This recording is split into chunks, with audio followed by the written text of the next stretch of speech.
In 1908, a mysterious book called The Kybalion arrived in bookstores, published by anonymous authors. It claimed to hold the essence of an ancient philosophy, rules governing reality, originally attributed to the Egyptian god Thoth.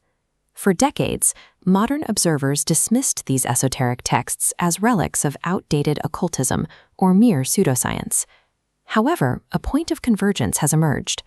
The deeper modern quantum physicists and cellular biologists look into the mechanics of the universe, the more their findings mirror the descriptions left behind by these ancient mystics.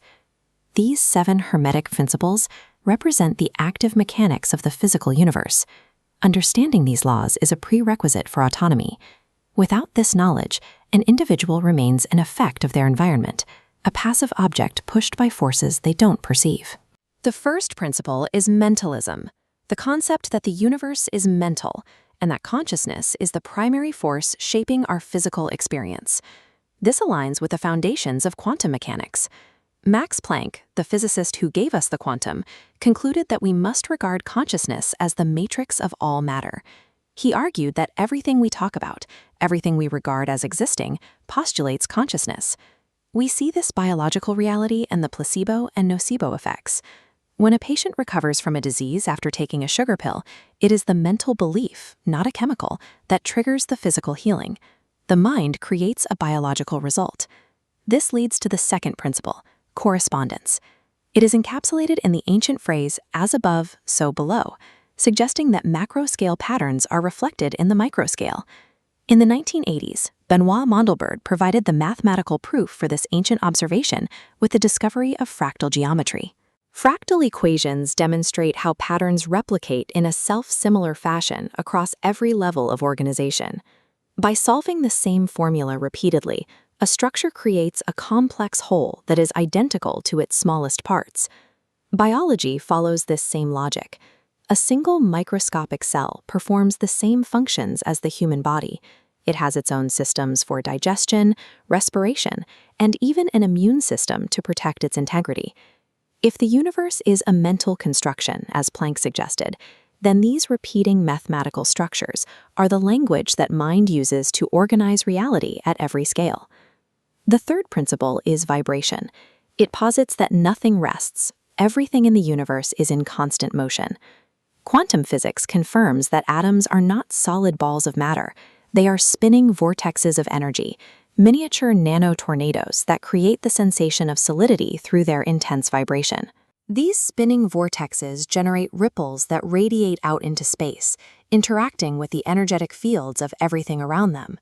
From this perspective, the physical world is not a collection of objects, but a vast network of interacting frequency fields. The fourth principle is polarity. It suggests that what we perceive as absolute opposites are actually 2 sides of a single continuum. Consider the geometry of a sine wave. The positive crest and the negative trough appear to be opposites, but they are simply different degrees of the same continuous vibration. This applies to our perception of temperature and even emotion. Hot and cold, or love and hate, aren't separate things. They are varying positions on a single spectrum. The fifth principle, rhythm, describes the movement between these poles. Like a pendulum, every vibration contains a swing forward and a swing back, a constant cycle of rise and fall. This movement is governed by causation and gender. Every swing is an action that creates a reaction, and every creation requires both the structural energy of the masculine and the receptive, generative energy of the feminine. Recognizing this rhythm changes how we view difficulty. A negative state is not a permanent destination, but a temporary position on a wave that is already moving toward its opposite pole. Ancient Hermetic philosophy and modern quantum science converge on a single framework. We live in a mental, vibrating universe defined by rhythm. Transitioning this from theory to practice requires moving from awareness to intention. If you are overwhelmed by a negative emotion, you don't need to fight it. By understanding polarity, you can use mental focus to slide your consciousness along that same wavelength toward a more desirable degree. Grasping the principle of rhythm provides the necessary perspective to navigate life's low points, knowing the inherent necessity of the pendulum's return swing. By applying these natural laws, you stop being a bystander in your own life.